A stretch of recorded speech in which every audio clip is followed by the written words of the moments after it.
Do have the management of ideaForge Technologies joining in. Ankit Mehta, who's the CEO of the company, joins in to discuss the company's post-listing strategy. Ankit, your team, all the shareholders would be extremely delighted with the kind of response, D Street has given. But at the same time, this brings a lot more responsibility to you as well. Your revenues last year were sub 200 crores. The company valued over 5,400 crores. How do you manage this, price value equation here? What's the growth rate that you foresee in your revenue going forward to make these valuations justified?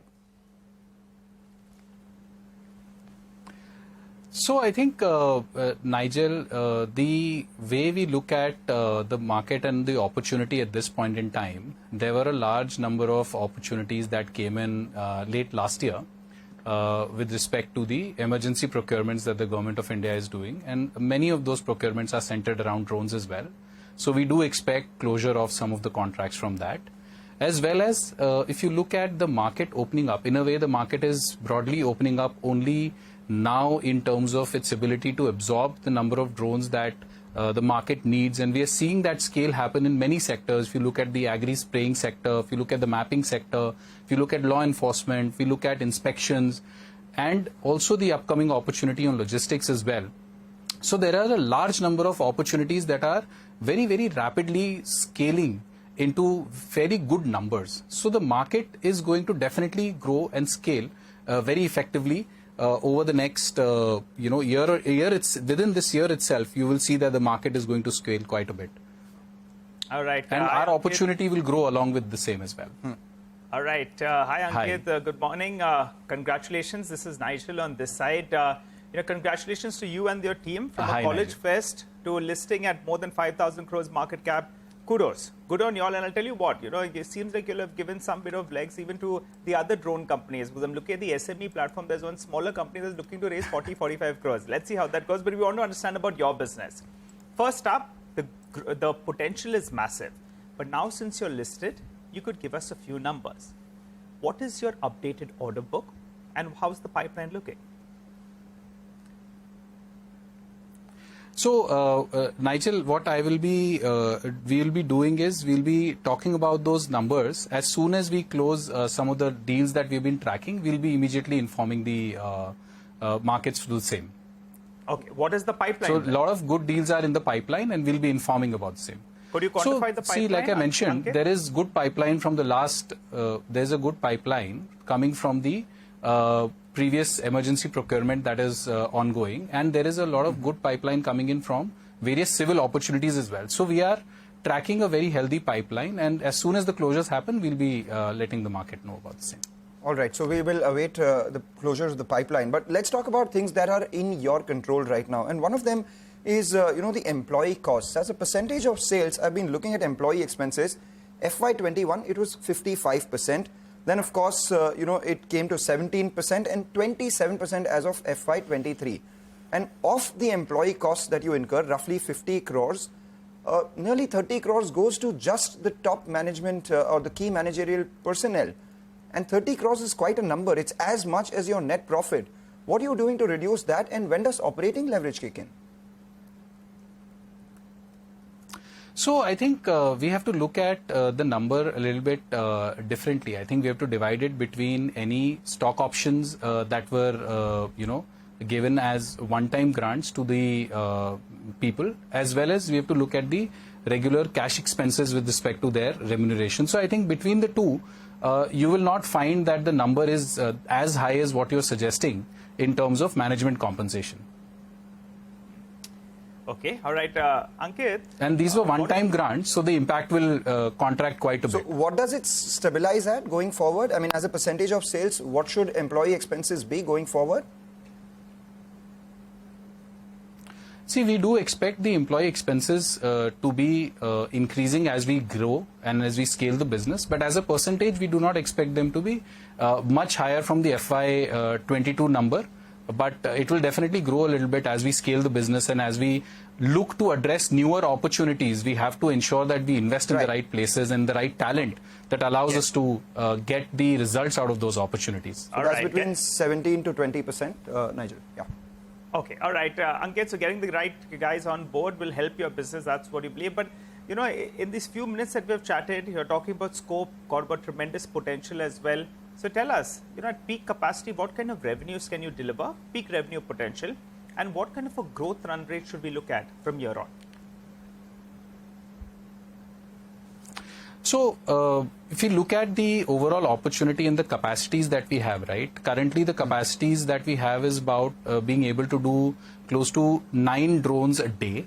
And that capacity is only a single shift capacity, right? And then the drone mix, as it evolves, the revenues from the mix can evolve a little bit based on that. But the capacity itself can scale up to 3 times in the same facility, right? Because we are doing currently only a single shift operation. So there is a lot of room for growth in terms of capacity itself in the existing infrastructure that we have. That's why we have not envisaged a large capital investment in the process at this point in time. What is the cost per drone?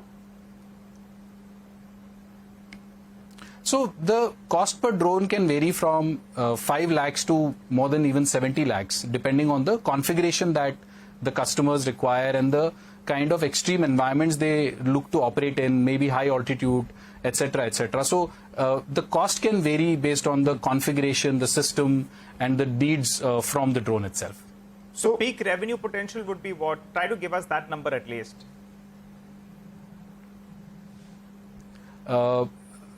Can you repeat the question? The peak revenue potential, Ankit. What we are asking you is, you know, what kind of peak revenues can you do? You're doing a little under 200 crores, but where do you see this number headed in terms of peak revenue potential? Let demand come in, let orders flow, and the pipeline's looking healthy. But at peak levels, what can you achieve? See, at peak levels, I think we should comfortably be able to cross 2 to 3 times the current revenue as the orders pipeline build in over the next, next few years time frame. So in the next 3 to 4 years, can we expect your revenues to look like 2 to 3 times from what they are right now? So that, we'll probably get to know as we look at the opportunities and the way they close, and we'll keep updating on as the opportunities close to the market as well.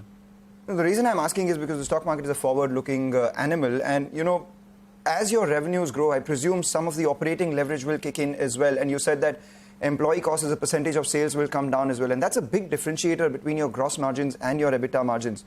So what is a sustainable EBITDA margin that we should be looking at? Is it above 30%, above 40%, between 45 and 50%? Just trying to understand at peak revenues and as all the other costs normalize, what is the EBITDA margin that's sustainable for your business? So I think, we like to be conservative when we are talking about some of these numbers. And, we would sort of keep it, at a moderate level at this point in time. But as the updates happen, as the growth happens, as the scale achieves, as the orders close, some of these numbers will become apparent as well. So, but we always try to be conservative when we come to projections. Could you define moderate? Because last year, FY23, what you had mentioned, 30 to 40%? Yeah. Okay.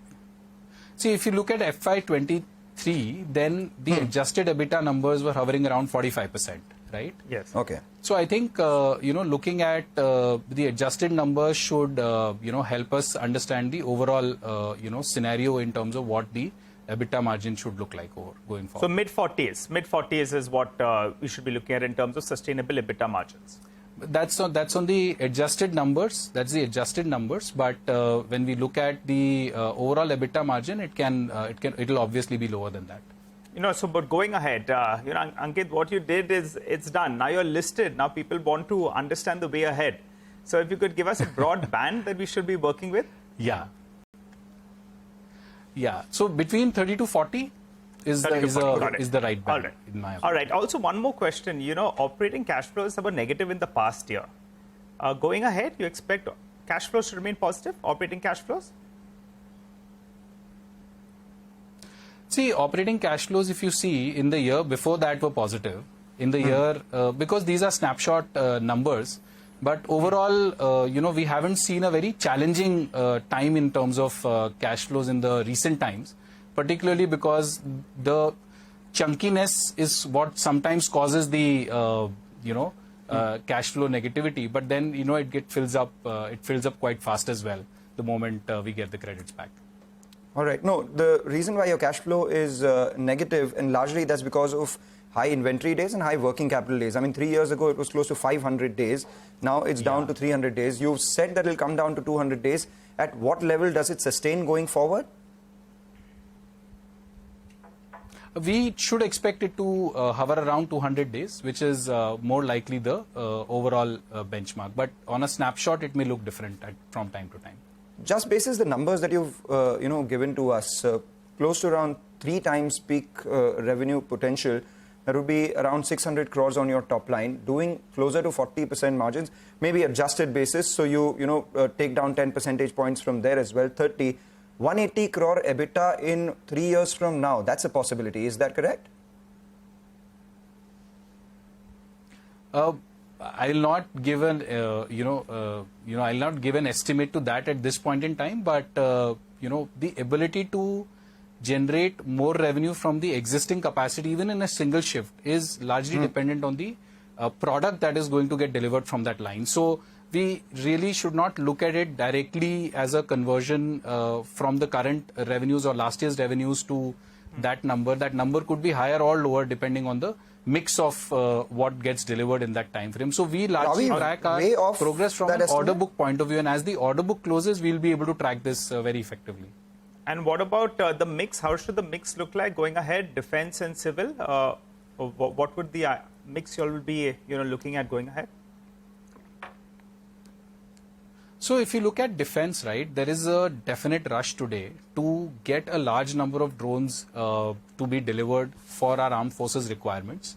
And civil is a space that is growing significantly at this point in time. And it is expected globally that civil will grow faster than defense because of the way the regulations are opening up across the world, and we are looking at the overall expansion of the segment on the civil side. Even in India, we are seeing a lot of growth on the civil side as well.